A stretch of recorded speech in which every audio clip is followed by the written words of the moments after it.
As paradas cardíacas não estavam mais sendo episódios isolados. Ela precisava de constantes revivamentos. A secretária estava trêmula e avisava a equipe que se a presidente não aguentasse, todos eles morreriam. O médico não entendia. Ela estava bem até poucos instantes. Foi então que o guerreiro Kim pediu: parem imediatamente. Ninguém entendeu o que ele queria dizer. Ele informou que ela estava com aquela doença e deixou claro que não era algo que um médico pudesse curar. Foi então que ele deu a ela uma poção. Era um líquido vermelho dado a ela em uma colher. Não demorou muito e ela começou a ter reações. A secretária ficou enlouquecida, perguntando a ela se já estava acordando. Ela acordou aos poucos e reconheceu a secretária e o guerreiro. Foi quando ela olhou para ele e perguntou: será que voltei a ficar em dívida com você? Ele disse que de jeito nenhum. Ela deveria pensar nisso como uma retribuição por ele ter ajudado no caso da reorganização daquela vez. Ela, tentando se sentar, dizia que não sabia o que tinha acontecido, apenas passou mal e perdeu a consciência de repente. A empregada pedia desculpas sem parar. Contava à presidente que parecia que houve uma tentativa de assassinato com um veneno vindo de fora. A mulher ficou em transe. Ela não sabia quando isso aconteceu. Foi quando o guerreiro perguntou se ela teve contato com algum animal recentemente. Ela ficou pensando. Foi quando a secretária lembrou. Ela, durante um dia chuvoso, parou para aconchegar um gatinho que viu na rua. Ela havia tocado nesse gatinho antes de desmaiar. Agora ele achava que deveria mesmo ter sido isso. Aquilo não era um gato coisa nenhuma. Era um metamorfo transformado em gato, apenas para parecer fofinho e irresistível. Alguém deveria ter recebido uma ordem para executá-la. Ela perguntou: se você sabe a verdade, isso significa que você já pegou o culpado? Ele abriu um sorriso. É claro, nada passava pelos olhos do guerreiro Kim. Ele já sabia quem era o metamorfo e o método que ele usou. Ele encurralou o metamorfo e mandou que ele dissesse a verdade. Queria saber se a ordem que o Jaguar Negro deu foi para executar a presidente. O metamorfo ainda tentou se fingir de desentendido. Falava que não sabia do que o guerreiro estava dizendo. Foi então que o guerreiro ordenou que ele dissesse algo terrível, sobre o Jaguar Negro ser uma criatura desprezível e que a serpente alada havia devorado. Nenhuma pergunta foi necessária. A reação do metamorfo dizia tudo. Agora, a condição era: se aquela pessoa quisesse viver, deveria entregar o sangue do próprio coração. Ele falava que não tinha isso com ele e então não tinha motivos para mantê-lo vivo. Depois, o metamorfo disse: espere, vou te dar outra coisa ao invés disso. Era um colar com um medalhão estranho. Claro, o medalhão era parte do colar do dragão. Ele se agradou daquela troca. Com isso, o metamorfo perguntou se poderia ir embora. Ele prometia que nunca mais retornaria àquele país. Foi quando o guerreiro disse: claro, vá em frente. Assim que ele deu as costas, o guerreiro pulou. Era um ataque aéreo premeditado. Ele não poderia ir embora, nem mesmo se quisesse. E, é claro, foi assim que ele conseguiu o antídoto. Mas não ia contar todas essas coisas em mínimos detalhes. Depois, falou que pegou o indivíduo e conseguiu o antídoto dele. Mas a parte de ter dividido o corpo dele no meio, isso ele deixaria só em pensamento. Agora ela queria saber quem tinha encomendado a cabeça dela. Ele contou que era a Ordem do Jaguar Negro. Para ser mais preciso, aquela era a antiga ordem do velho pai que estava por trás de tudo. Eles tentaram paralisar o governo, também quiseram se associar a um atentado violento, e daquela vez o objetivo era eliminar a chefe de uma grande empresa. Ela achava estranho, já que se tratava de uma ordem enviada do exterior. Por que estavam atrás justamente dela? Ele pensava que era porque a empresa dela tinha contribuído para o fundo destinado a combater aquele tipo de associados. Com isso, a santa deve ter ficado irritada. Mas é claro, ele não poderia dizer que a ordem do velho pai estava por trás disso, porque ainda não tinha evidências. Ele contou: no entanto, eu descobri a localização e o esconderijo da Ordem do Jaguar Negro. Ela se levantou, queria fazer um pedido oficial para ele. Queria que ele tentasse encontrar as pessoas que pediram a cabeça dela e depois destruí-los em pedaços. É claro que ele aceitou, e já estavam a caminho de fazer a tal missão. A presidente contou que já tinha tudo preparado conforme ele havia pedido. Ela queria saber se tinha algum motivo para ir tão longe, já que estavam apenas tentando reunir evidências por enquanto. Foi então que ele explicou: Claro que existem outras maneiras, mas ele sabia que no episódio 2, o apocalipse zumbi, para garantir que um incidente tão horrível não acontecesse, era necessário usar aquele caminho. Era o único caminho. Ele dizia que tinha que dar o exemplo para avisá-los, assim como aqueles que podiam estar se escondendo atrás da Ordem do Jaguar Negro. Ela achou estranho. Queria saber se ele tinha alguma ideia de quem poderia estar por trás, se escondendo por detrás do Jaguar Negro. Ele pediu que ela olhasse para baixo, pois ela iria ver com os próprios olhos. Não demoraria para começar. Aquele era o feitiço da evaporação de unidade em grande escala. Algo como um raio brilhante caiu na água e começou a mostrar o que estava no fundo daquele mar. Aquilo mostraria a real entrada. Parecia estar diante dos olhos dele. Aquela era a área proibida que eles instalaram lá no fundo daquele grande mar. Foi então que ele pegou a sua embarcação dourada e disse que a operação começaria imediatamente. Os projéteis extradimensionais de bombardeios iriam começar. A dourada voadora, vou pistolar todos eles, ele pensava. E não demorou para o bombardeio começar. Colocou mais uma de suas habilidades em jogo, a recém-ganhada habilidade de comando. Mas duas outras características começaram a surgir. Ele obteve a característica pedido, assim como presidência. Eram realmente características ótimas e seriam bem usáveis. A nave avisou. Havia detectado uma barreira ao redor do alvo. Era assim que ele gostava. As coisas tinham que ser um pouco mais difíceis para ser saborosas. Foi então que ele pediu que cessasse fogo. Ele pensava, finalmente está se mostrando. Era o executor negro, o soldado de sangue negro, profetizado até mesmo pelos sacerdotes. A embarcação perguntou ao mestre o que ele gostaria de fazer em seguida. Ele estava ansioso para uma boa briga. Por isso, recolocou algumas habilidades e mudou outras para ficar mais interessante. Por isso, ele mesmo cuidaria de tudo. E foi assim que se lançou da aeronave para baixo. Descia como se fosse um pássaro livre no vento. Foi quando seu adversário notou que agora teriam que lutar. É claro, ele não estava sozinho. A presidente, que já estava com suas asas douradas ativadas, iria ajudar. Mas ela não queria que ele se apressasse tanto e fosse na frente.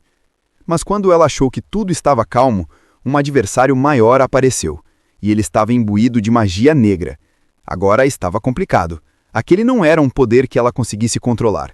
Mesmo assim, tentou partir aquela fera em dois. Era o tal Jaguar Negro. Ela olhou para trás para ver se tinha dado certo. Mas assim que ela golpeou, parecia que os muitos outros que apareceram foram fatiados facilmente pelo protagonista, que estava ansioso por uma boa briga. Ela notou que ele já estava num nível que usava a lâmina de aura, e não era qualquer espadachim. Ele era um que tinha se tornado nível 6. Isso era impressionante. Ela avisava, eu venho para ajudar e acabo recebendo ajuda. Isso é interessante. É claro que o guerreiro sempre mostrava um lado diferente para ela. Não tem problema, ele disse. Parecia que a área estava livre, então convidou ela para entrar. Aquela era a base secreta do inimigo. Mas ele convidava como se fosse a casa dele. É claro que ela iria aceitar o convite dele. Ele iria junto para a área proibida. Agora sim, era a prova daquele que estava atrás da Ordem do Jaguar Negro. Depois de decidirem entrar, a presidente olhava para todos os lados e comentava com o guerreiro que achava que ele não tinha mais ninguém. Claro, ele também tinha feito as análises dele. Sim, porque a sede deles fica em outro país.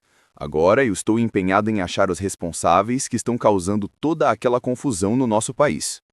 Quando ele dizia os responsáveis, ela queria saber se ele estava se referindo àqueles que tinham causado tudo e quem estava por trás deles. Vendo toda aquela névoa obscura, o guerreiro dizia, as evidências deveriam estar por trás de tudo aquilo. A mulher notava que a parede inteira estava envolta em uma chama negra. Ele disse, calma, eu cuidarei disso. Tocou de leve na parede e a magia começou a se dissipar.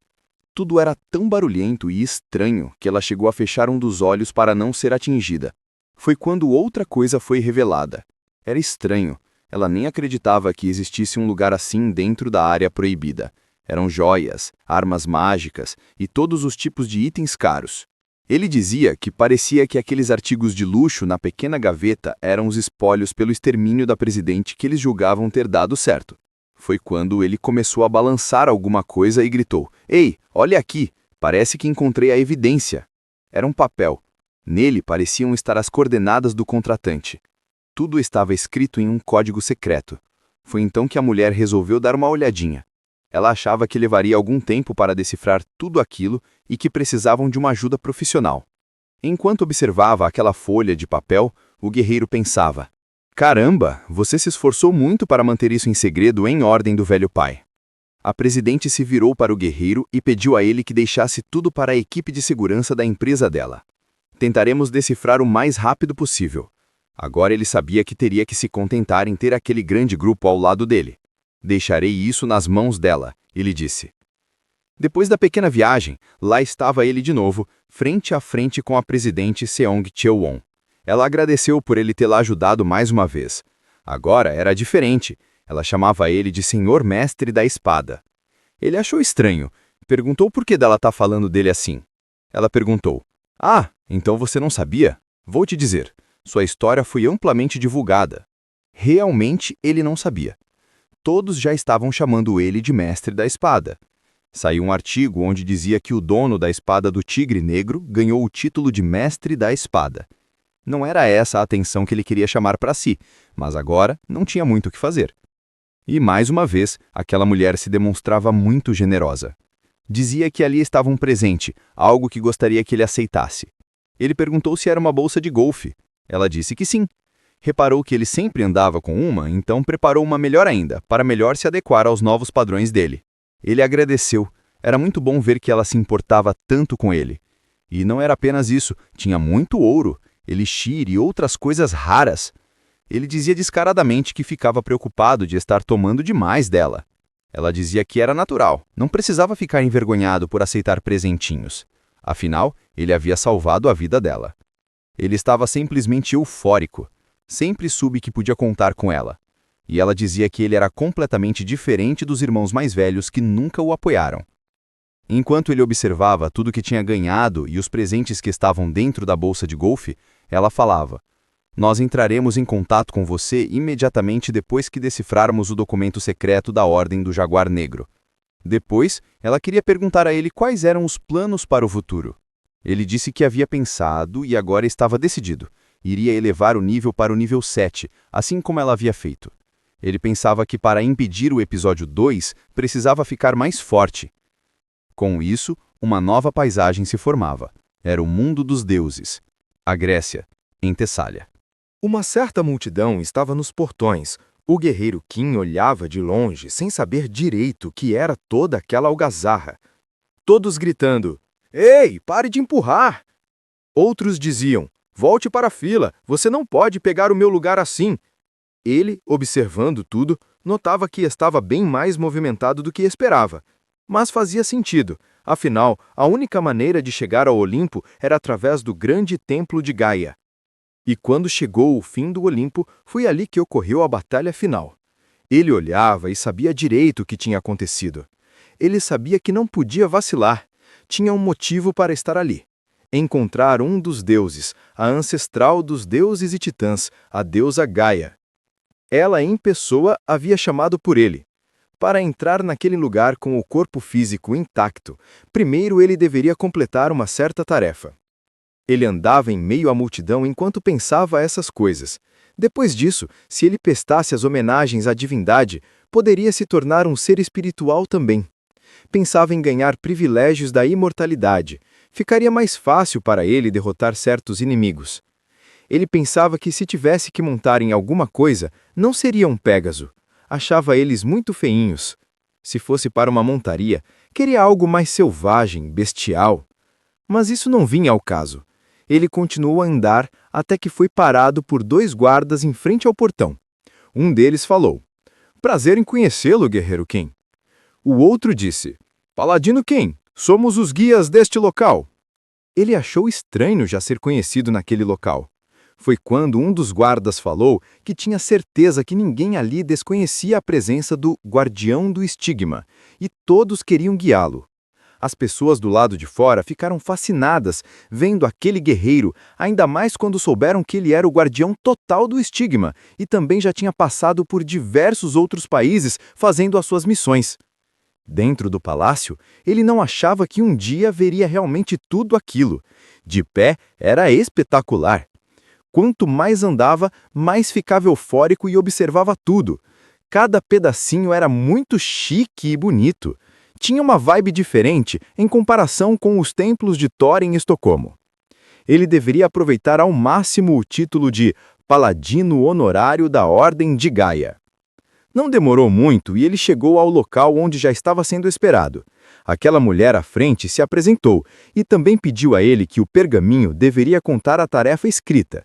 Foi quando ele pegou a tarefa. Era uma missão aleatória que precisava ser realizada para encontrar a deusa. E ele sabia muito bem disso, já tinha passado por essa fase quando jogava. Por isso, pedia: "Por favor, me dê uma missão bem fácil", era o que ele pensava. A mulher leu a missão para ele. "Viajante, ascenda o caminho do céu. Vá para o Vale da Geórgia do Dragão Dourado, no topo da mina de ouro. Traga de volta o velo de ouro." Ele suspirou aliviado. Não era fácil, mas também não era tão difícil. Mas depois que chegou ao certo lugar, estava resmungando. "Como você pôde me dar a missão mais difícil?" Ele não estava nem um pouquinho satisfeito. E o tal dragão dourado estava mais acima. Metade da missão ele já tinha feito, já tinha encontrado o dragão. Agora era a parte chata. Precisaria enfrentar aquele pequeno ser irritante. Estava tentando andar bem calmamente para não ser notado, mas era demais. Qualquer deslize já acordaria aquele animal mal-humorado, e o bicho estava raivoso. O protagonista segurou com força o colar com o medalhão do dragão e disse: "Ei, dragão, calma! Vamos conversar." O dragão achou estranho. Aquela pessoa, além de esquisita, ainda está entendendo e querendo falar comigo? Você acabou de falar comigo, mano? O guerreiro Kim deu uma risadinha. Essa era o poder do colar que ele tinha ganhado em uma barganha injusta. Chamava-se Dragão Enforcado. O usuário podia falar a língua dos dragões ao equipá-lo. Ainda bem que eu consegui isso daquele mutante antes de mandá-lo dormir. O dragão continuou a encarar o protagonista. Ele achava que a pessoa à sua frente era um ser peculiar, por isso perguntou: "O que deseja? Fale logo, não tenho tanta paciência." O protagonista pensava que já tinha derrotado o dragão dourado antes no jogo. Se ele tivesse que fazer isso de novo, desta vez ele seria mais cauteloso, agiria diferente. Ele deveria ser cuidadoso e não estragar o manto de ouro, velo de ouro. Por isso, deveria manter a calma e fazer a conversa ser fluida e interessante, para que o dragão continuasse a escutá-lo. Ele falou: "Dragão, calma. Estou aqui para lhe aconselhar. Todos sabem que as espécies dos dragões não são conhecidas pela paciência." Ele falou: "O quê? Você ousa me aconselhar ser inferior? Quem você pensa que é?" Tudo que o guerreiro Kim pode pedir foi calma. Queria que o dragão se acalmasse um pouco. "Você está sendo exagerado." Depois ele disse: "Calma. Eu acredito que tenho o que é preciso para conversar com você. Por um momento, apenas dê uma olhada." Foi quando ele deixou à mostra o seu colar com o medalhão do dragão. O dragão reconheceu de imediato. Por isso, pediu a ele que continuasse. Queria dar ao humano a honra de poder falar um pouco mais. Então, o protagonista aproveitou e se sentou. Disse: "Você sabe, não importa quantos anos você fica aqui, você não se tornará o Senhor dos Dragões." O dragão não gostou muito da história. Queria saber por que ele estava falando tal coisa. Foi quando o guerreiro explicou: "Quer dizer, pense nisso por um segundo. Você está aqui há 2000 anos, mas nada aconteceu. Não é neste ponto. Não há mais esperanças para você." O dragão já estava ficando impaciente com as piadinhas do protagonista. "Seu ser desprezível", dizia o dragão. "O que você quer? Como pode falar comigo desse jeito? Não sabe quem eu sou? Não tem medo do que eu possa fazer?" Mas o guerreiro continuou: "Então, vou te ensinar como se tornar um dragão ancestral. Em troca, me dê aquele manto de ouro." O dragão parecia que estava interessado. Não parecia tão ruim a proposta. Mesmo assim era estranho. Ele falava: "Fora do território, e ainda quer conquistar o tesouro dele?" O dragão se levantou. Por mais que a proposta fosse boa, aquele homem parecia estar delirando. "Você realmente acha que eu não consigo obter a resposta para você?" O guerreiro gritou: pois sabia que se não falasse sério naquele momento, o dragão poderia comê-lo. Depois ele disse: "Ah, tudo bem. Se você não quiser, não tem problema." Foi quando ele ativou mais uma de suas habilidades. Ele estava irritando o dragão de propósito. O dragão avisou: "Chega! Já ouvi suas últimas palavras. Vou te conceder o direito de morrer em paz." Por isso, lançou na direção do guerreiro que ainda continuava sentado uma rajada. Era um golpe potente de chamas. Ele não era bobo nem nada, só ficou parado porque já tinha um plano. Ativou a sua habilidade e, enquanto o dragão estava lançando seus ataques de chama em uma direção, ele simplesmente estava correndo com um manto dourado. Estava satisfeito. Apenas tinha derrotado o dragão fazendo uns joguinhos mentais. No entanto, parecia que o dragão viu quando o pequeno sorrateiro estava indo com o seu pertence. "Ei, maldito, volte aqui! Este tesouro é meu!" O dragão gritava e gaguejava para que o pequeno rato devolvesse o pertence dele. Mas não era isso que o guerreiro pretendia fazer. Foi então que ele se envolveu no manto. Assim, o dragão não poderia fazer nada. Se lançasse o ataque, estragaria seu bem, seu tesouro. E mais uma vez, o guerreiro estava uns passos à frente do pobre dragão. "Sua criatura inferior! Como você ousa fazer meu tesouro de refém?" gritava. Brincar com o psicológico das pessoas era uma das grandes habilidades do guerreiro Qin. Agora ele estava bastante eufórico. Parecia uma criança que estava roubando o doce da outra. Dizia: "Ei, você não pode queimar. Não pode." Queria apenas enfrentar o dragão.